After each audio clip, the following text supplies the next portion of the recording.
Game, guys, we'll turn back the clock to Saturday. This was one of the most thrilling NFL games of the season, quite honestly. The Broncos at Cincinnati. Joe Burrow completes 39 passes, over 400 yards, 3 touchdowns. He ran for a touchdown. T. Higgins potentially on his way to free agency and just running up the check every single week at this point with what he's done. 3 touchdowns. Still a good day for Ja'Marr Chase. That's the beauty of the Bengals offense here, Lawrence, is that Chase goes over 100 yards on a day that T. Higgins had 12 targets and 3 touchdowns. I mean, these guys were just unstoppable. Well, that's just how good Ja'Marr Chase is. And I'll tell you what's interesting, too, here about Ja'Marr Chase. If you remember last year, which was definitely Tua's best year as a pro to date. He led the league in passing yards, what have you. But Tyreek Hill was having a great year as well, right? And people mumbled a little bit that he should be get some MVP consideration.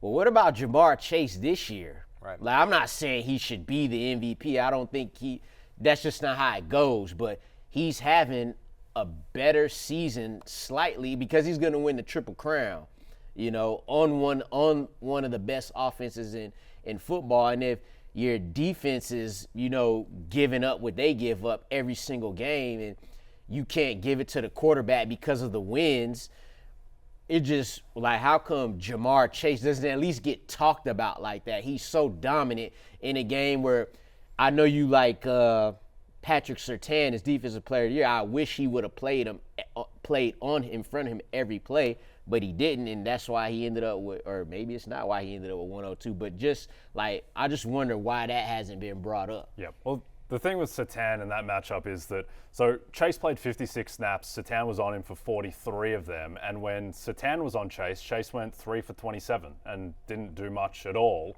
and then it was just Burrow was targeting Riley Moss just relentlessly. So I don't know if Riley Moss is still banged up because he missed a lot of time with a knee, or if he just wasn't ready for that moment. He ain't ready for T. Higgins. That's what it was. It was T. Higgins. Yeah, because as soon as Chase went off of Surtain, then Burrow's like, all right, now is the time to get Chase the ball. So I mean, it was just a great game.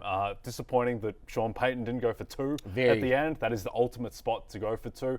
Understanding that I know that the tie was just as good as a win, and that has to inform your kind of decision making a bit. But like, what was the chance that was going to get to clock hitting zeros in overtime, even though it almost got there? Just as perplexing as that is, they missed the field goal, and everybody's like, "Oh my God, how did the Bengals do this?"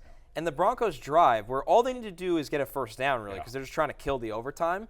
And the 3 plays they call is a coward's football. So this is crazy. This is my biggest pet peeve with the way that end-of-game situations are managed, and this is why I love so much Kevin O'Connell when he needed to kill the game yesterday. He calls a pass play the first play. Because the aim is not to run the ball 3 times and keep the clock moving. Like, the aim is to get a first down. You need to get a first down however possible. And that means you need to throw twice. You throw on the first down, which is when they're least expecting it. Because if you give the ball back to Joe Burrow, you're going to lose the game. And it's the same thing yesterday. Like, if the Vikings didn't get that first down, they were going to lose. Jordan Love is going to drive down the field. They're going to kick a field goal.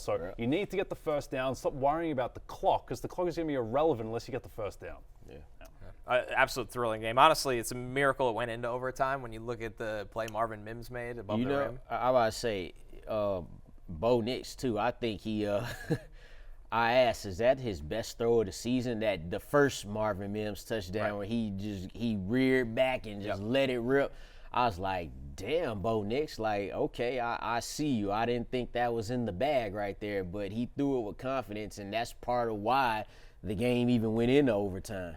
67 yards through the air, which is the longest throw that anyone has made this season. I thought it was up and down for Nix. He had some great moments, but overall I thought that, like, he's a rookie quarterback, so I don't want to pin it all on him, but I thought that he also showed his weaknesses a fair bit.